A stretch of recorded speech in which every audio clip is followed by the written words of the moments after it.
नमस्कार, times of Swaraj में आप सबों का स्वागत है। मैं हूं संतोष सिंह। देखिए, जिस तरीके का टेम्परेचर पटना में है इन दिनों, आग का धधक कह सकते हैं कि चारों तरफ फैला हुआ है। मतलब आप घर से बाहर नहीं निकल सकते। और उसी तरीके की अगर हम राजनीति की बात करें तो पटना इन दिनों हॉट केक बन गया है। जी हाँ, विपक्षी एकता को लेकर जिस तरीके की मुहिम की शुरुआत पटना से होने जा रही है, उसको लेकर डे टू डे जिस अंदाज में चीज़ें बदल रही हैं, वाकई में 2024 को लेकर जो बिसात बिछाए जाने की तैयारी चल रही है, आने वाले समय में एक अलग स्वरूप में देखने को मिल जाए तो कोई बड़ी बात नहीं होगी। जी हाँ, नीतीश तमिलनाडु दौरा रद्द कर दिए ऐन वक्त पर। वजह शारीरिक जितना हो, बीमार भी हो सकते हैं, लेकिन बड़ी वजह ये है कि विपक्षी एकता को लेकर जो होमवर्क चल रहा है, उस होमवर्क में लालू यादव अब उसका कमान संभाल ले लिए हैं। कई तरह की बातचीत में अब लालू भी शामिल होने लगे हैं और उसी बातचीत का नतीजा है कि ममता बनर्जी 23 तारीख के बजाय एक दिन पहले 22 तारीख को ही वो आ रही हैं और उनकी मुलाकात लालू और नीतीश कुमार दोनों से होनी है। कहा यह जा रहा है कि सीपीएम कांग्रेस को लेकर जो गठबंधन पंचायत चुनाव में बंगाल में देखने को मिल रहा है, ममता को ये डर है कि अगर केंद्रीय पार्लियामेंट्री फोर्स का डिप्लॉयमेंट जो सुप्रीम कोर्ट से उनको राहत नहीं मिली होती है, तो जिस तरीके की हिंसा के सहारे अभी तक बंगाल में राजनीति होती रही है, हिंसा पर तो रोक लगेगी ही लगेगी। और अगर ये दोनों गठबंधन चुनाव लड़ लिया तो ममता को ये है कि इसका लाभ बीजेपी को हो सकता है और ऐसी स्थिति में वो जमीनी स्तर पर मजबूत हो सकते हैं। ये इस तरीके का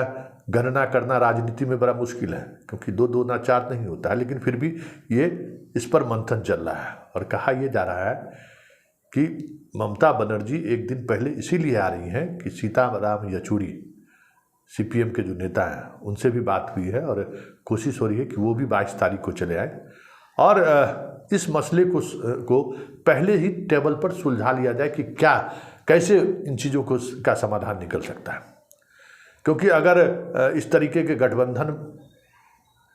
का जमीनी स्तर पर बिखराव दिखा तो फिर बहुत मुश्किल हो जाएगा। वैसे कहा यह जा रहा है कि सुप्रीम कोर्ट के फैसले के बाद ममता बनर्जी औंधे मुँह गिरी हैं और पंचायत चुनाव में जिस स्तर पर धांधली हुआ करता था, किसी का भी शासन हो, हत्याएं, लूट आम बात रही है पश्चिम बंगाल में, लेकिन सुप्रीम कोर्ट ने जिस तरीके से हाई कोर्ट के आदेश को लागू रखा है, ये तय समझिए कि ममता की जो रणनीति रही है चुनाव जीतने का, उस पर बड़ा चोट है। ऐसे में ममता की कोशिश ये हो रही है कि अब वोट का बिखराव, खास करके मुसलमानों वोट का बिखराव नहीं हो, इसके लिए कांग्रेस और सीपीएम पर दबाव बनाया जाए 2024 को लेकर। और इसी के मुतल्लिक लालू और नीतीश से इनकी मुलाकात हो रही है और सीताराम येचुरी की भी लालू यादव से बातचीत हुई है। बातचीत यहीं तक नहीं है, जानकारी ये भी मिल रही है कि लालू यादव देवगौड़ा से भी बात किए हैं और उन्हें भी आमंत्रित किए हैं इस गठबंधन में आने को लेकर। और जितने उस दौर के पुराने साथी थे, जिस दौर में आपको कह सकते हैं कि बीपी सिंह वाला जो दौर था वो दौर, फिर बाद के दिनों में जो संप्रंग बना, मतलब उस दौर में जो तीसरे फ्रंट के जो नेता थे, जो आज सक्रिय राजनीति में हैं लेकिन उनका उतना महत्व नहीं है, ऐसे नेताओं को भी लालू यादव टच कर रहे हैं, उनसे बात कर रहे हैं। और उसी को फॉलोअप के लिए नीतीश कुमार आज रुक गए हैं। और जो जानकारी आ रही है कि ममता सिर्फ सीपीएम और कांग्रेस के गठबंधन पर ही बात नहीं करेंगी, ममता केजरीवाल से भी लगातार संपर्क में है और केजरीवाल को भी इसी बात को लेकर कांग्रेस से दूरी बनी हुई है कि अध्यादेश को लेकर जो अभी तक कांग्रेस से समर्थन मांगा गया है उस पर कांग्रेस ने चुप्पी साध रखी है। तो ममता इसके सहारे भी नीतीश और लालू को ये कन्विंस करने की कोशिश करेंगे कि वो राहुल से बात करें, मल्लिका खड़गे से बात करें कि कांग्रेस अध्यादेश का समर्थन कर ले। लेकिन इन सबसे इतर जो सबसे महत्वपूर्ण बात है कि जो हालात बनते जा रहे हैं और जिस अंदाज में विपक्षी एकता को पहले लोग एक अलग नज़रिए से देखते थे, जैसे आज सुशील मोदी ने कहा ना कि इस बारात आ रही लेकिन इसमें दूल्हा कौन है, स्वाभाविक है, दर्द है और घबराहट भी है। उन्हें लगता है कि अगर विपक्षी एकता अगर मजबूती के साथ स्टैंड कर लिया तो फिर बीजेपी की क्या स्थिति होगी। बीजेपी आज भी उस दौर में जब कांग्रेस के खिलाफ जब गठबंधन होता था सभी पार्टियों का, उस दौर में भी कांग्रेस जितना मजबूत था, आज 300 सीट पाने के बावजूद भी बीजेपी उतनी मजबूत नहीं है। ये मोदी को भी पता है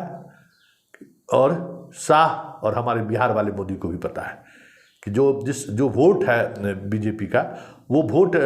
कांग्रेस की तरह योजनाओं और कास्ट आधारित वोट नहीं है, हिंदुत्व आधारित वोट है। और वो वोट जात आधारित राजनीति का कब शिकार हो जाए कहना मुश्किल है। और यही वजह है कि बिहार में बनिया बाहर हैं, जहाँ टिकट मिल रहा है बीजेपी के खिलाफ वोट कर रहे हैं। सवर्ण में भी जहाँ उम्मीदवार आ रहा है सवर्ण का, वहाँ वोट कर रहे हैं। तो ये सारी चीज़ें हैं और इस चीज़ों के कारण सुशील मोदी की यह घबराहट और ये बयान है। लेकिन सबसे जो अलग तरीके से सोचने की जरूरत है